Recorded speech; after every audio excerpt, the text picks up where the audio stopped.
So obviously last night, a tale of two halves. The Broncos doing real damn well in the first half. Bo Nix is playing well. The run game is going well. And then it kind of fell off a cliff in the second half. And, kudos to the Chargers defense too, but Chargers offense started getting things going. Where are you now? Like, is there a level of concern? Because the way you and I talked about this before, I was like, this game, I just feel like I would feel a lot more comfortable if I was a Broncos fan, because it's like, all right, check it off the box, punch your ticket. Then you don't got to worry about seeding. Who cares?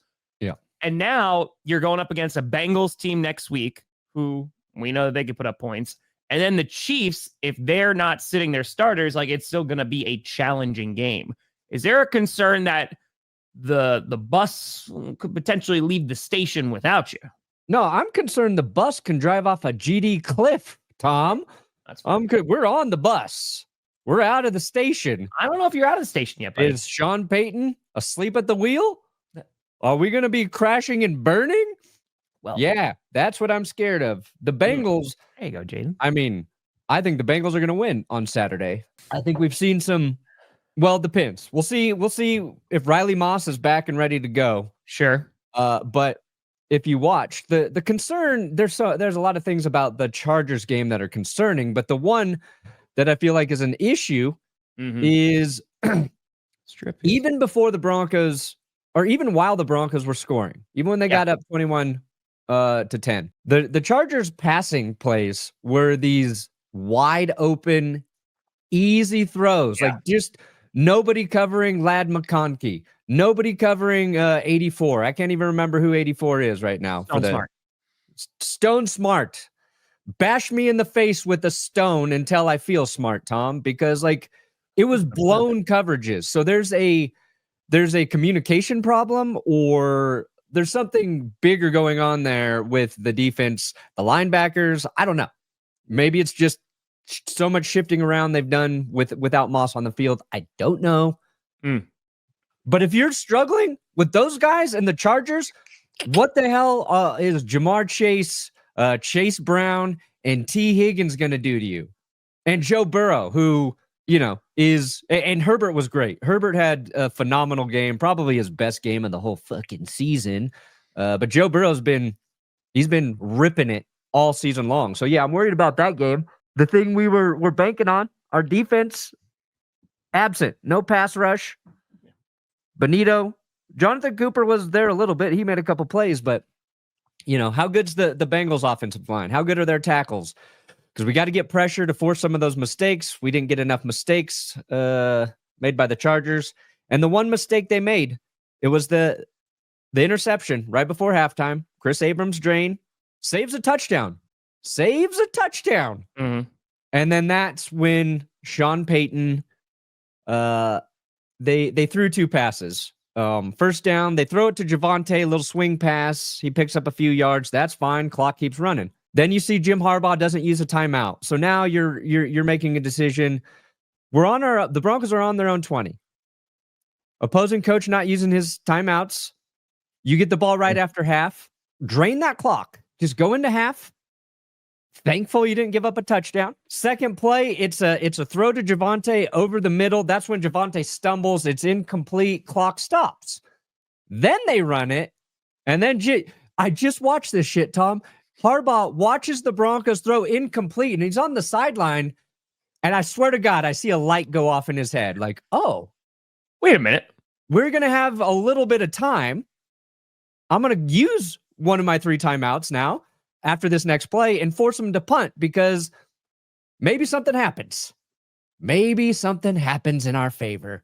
And while we were streaming, I was saying, what are you doing, Jim? Only if something bad's going to happen. And it looked like it almost did, but something bad happened to me and my team because we got a catch interference penalty, and then they kicked the dumbest kick you can kick in a game.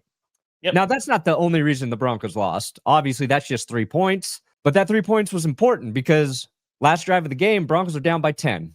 If they're down by 7, they don't kick a field goal and try to go for an onside kick. Maybe they finish that drive and score. We go into overtime. I don't know. But yeah, there was a lot just went wrong.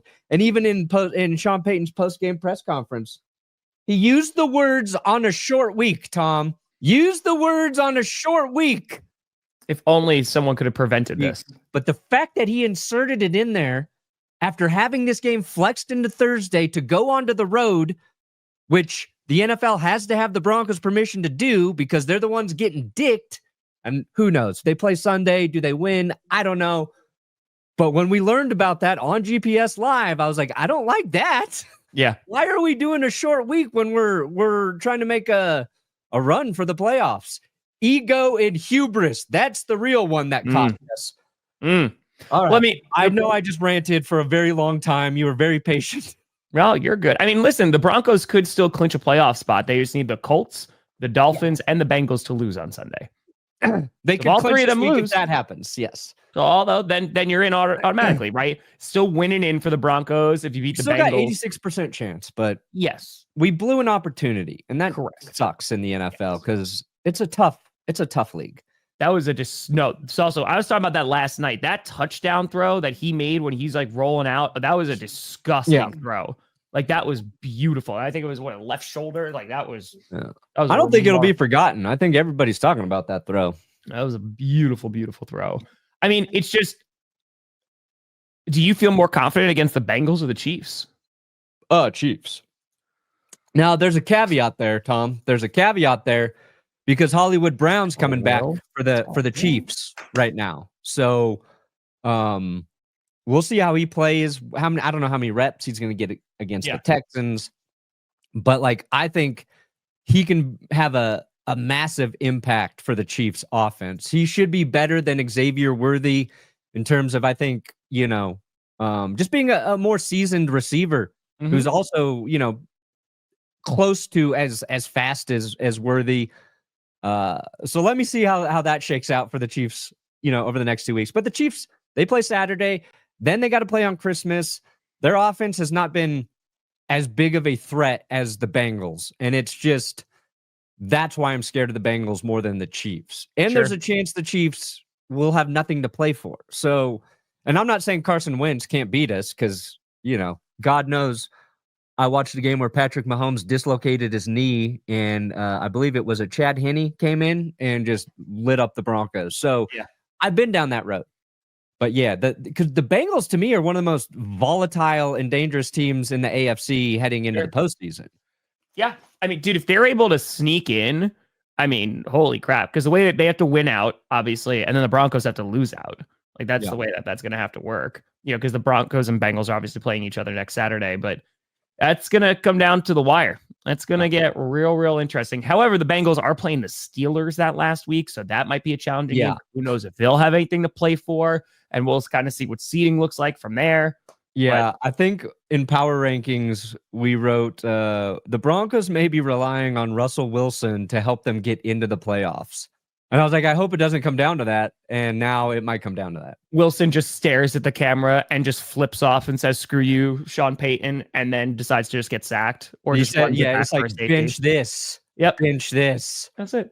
Well, congratulations. That's an awesome feat. And if it's a Vikings-Chiefs Super Bowl, I will be the biggest Chiefs fan the world has ever seen. Ooh. Yeah, I'll be a big Vikings fan, Will. We would just do that show like you'd be in a Vikings jersey, I'd be in a Chiefs jersey, and we'll just let it rock. Yeah. Rock. I know, happiness for the Chargers. You don't see that very often.